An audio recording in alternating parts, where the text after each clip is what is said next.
नमस्कार दोस्तों, story audio book Mumbai channel में आपका स्वागत है। अगर आपको ये कहानी पसंद आती है तो चैनल को सब्सक्राइब करें। तो चलिए शुरू करते हैं। हिल मैंशन। अनाया तुरंत जिंदल परिवार से चली गई क्योंकि उसे जिंदल परिवार की किसी भी सवाल का जवाब नहीं देना था। वह तुरंत वहां से हर्षवर्धन के साथ हिल मैंशन चली गई। हर्षवर्धन भी प्यार से अपनी बीवी को बाहों में कैसे हुए बैठा था। वह बाहर देखते हुए थोड़ी गंभीर आवाज में बोला, बीवी, तुम्हें अमरेंद्र जिंदल का सच कैसे पता चला? तो अनाया हर्षवर्धन के कंधे पर सर टिकाते हुए बोली, कुछ खास नहीं। मैंने भैरों का दिमाग पढ़ा था।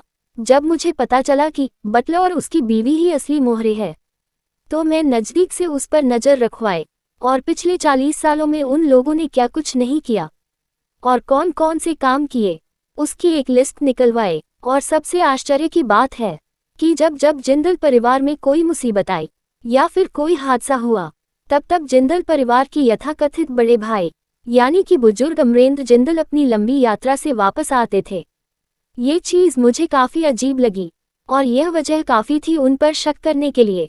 बाद में मैंने उनका बैकग्राउंड चेक करवाया और उनकी इन्फॉर्मेशन निकलवाई। हालांकि यह इन्फॉर्मेशन 60-70 साल पहले की थी, लेकिन फिर भी मेरे रिसोर्स कुछ ज्यादा ही स्मार्ट थे।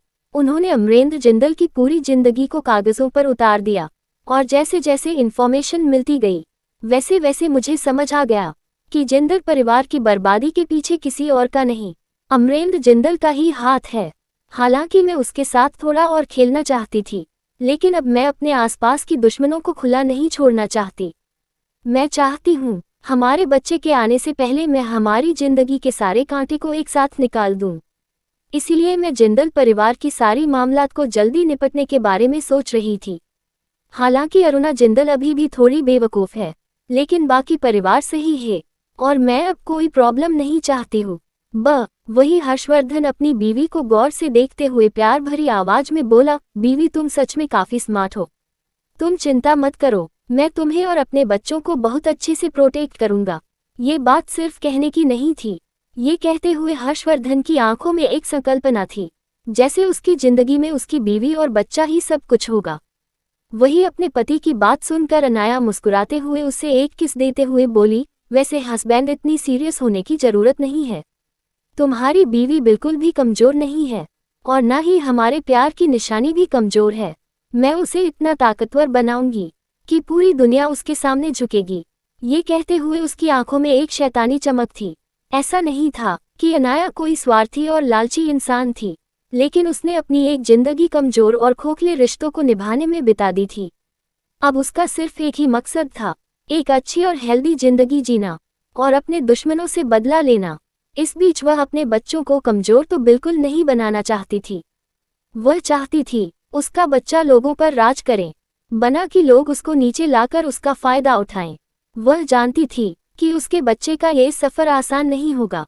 उसे बहुत ज्यादा कष्ट सहना पड़ेगा और मजबूत और ताकतवर बनना पड़ेगा, लेकिन वह इस बात पर अडिग थी कि वह अपने बच्चों को वह हर चीज सिखाएगी जो उसे आती है और वह उसे भी ज्यादा अपने बच्चों को काबिल बनाएगी। वही उसकी बात सुनकर हर्षवर्धन भी अनाया को जोर से कसकर गले लगा लेता है, क्योंकि वह भी जानता था कि उसकी और अनाया की आइडेंटिटी बहुत ज्यादा खास है और इसकी वजह से उनके बच्चे को आम जिंदगी जीने का शायद मौका ना मिले।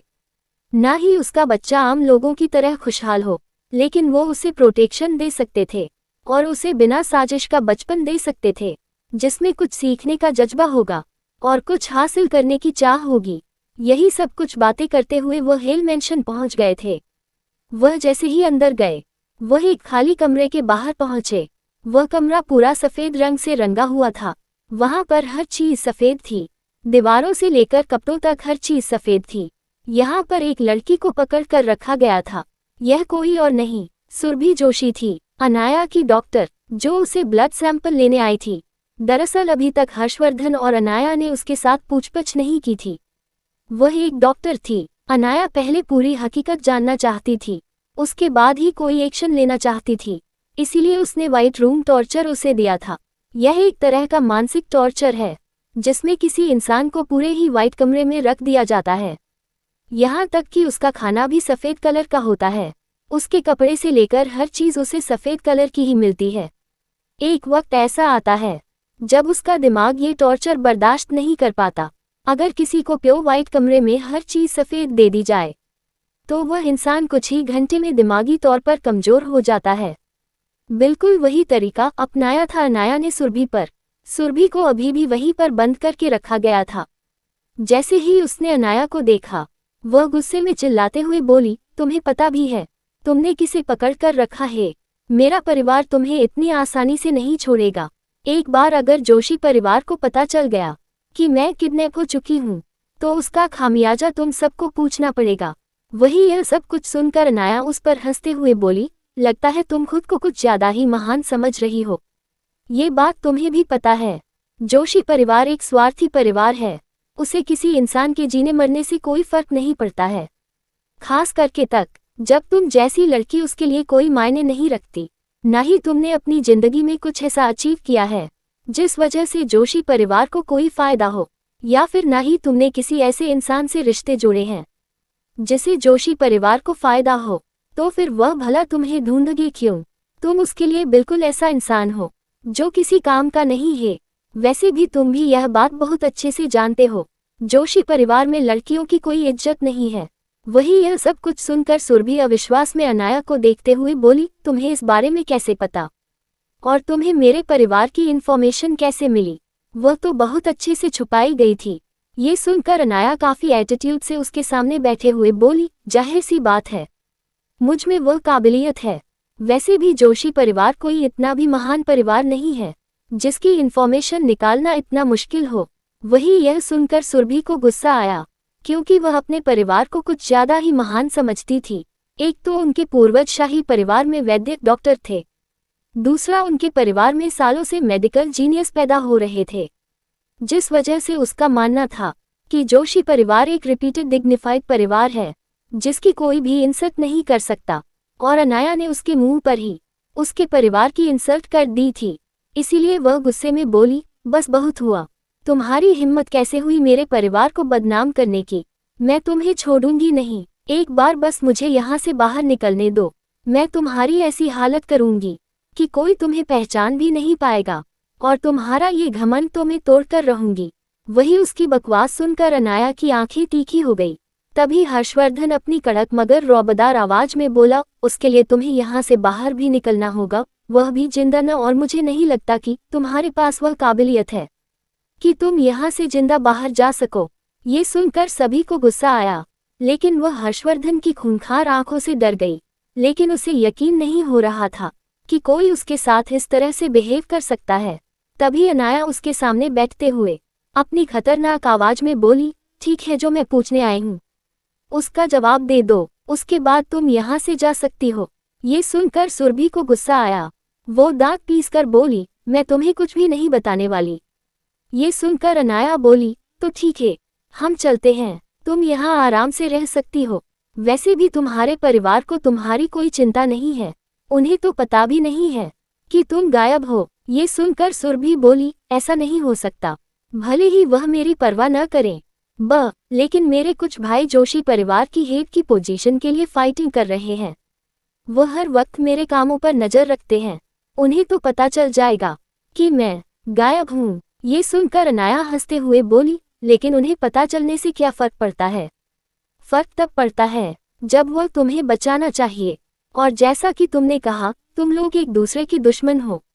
अपने परिवार की पावर हासिल करने के लिए तुम लोग लड़ रहे हो, तो भला वह तुम्हें बचाने की मेहनत क्यों करेंगे? ये सुनकर सुरभि को निराशा हुई। जाहिर सी बात है, सुरभि को भी यह बात पता थी, अगर मौका मिलता तो वह भी यही करती, अपनी एक कंपीटिटर को खत्म कर देना जो आपके परिवार की लेगेसी हासिल कर सकता है। ये बहुत अच्छी बात है। सुरभि इसीलिए खामोश हो गई। उसे पता था कि वह इस बात का विरोध नहीं कर सकती। तभी अनाया बोली, क्या तुम अब हमारे सवालों के जवाब दोगी? तो सुरभि नाराज आवाज में बोले, ठीक है, पूछो, अगर जवाब देने लायक होगे तो मैं दूंगी। ये सुनकर अनाया बोली, तुम मेरा ब्लड लेने क्यों आई थी? ये सुन सुरभि अपनी आंखों में चमक भरते हुए बोली, क्योंकि मैंने तुम्हारा ब्लड टेस्ट के रिपोर्ट देखे हैं। तुम्हारा ब्लड एक गोल्डन ब्लड है। अगर वह मेरे पास होता तो मैं उस पर कितने रिसर्च कर पाती, मैं क्या कुछ हासिल नहीं कर पाती। अगर इसका सही तरीके से इस्तेमाल होता तो शायद तुम्हारे ब्लड से कितनी दवाएं बन सकती है।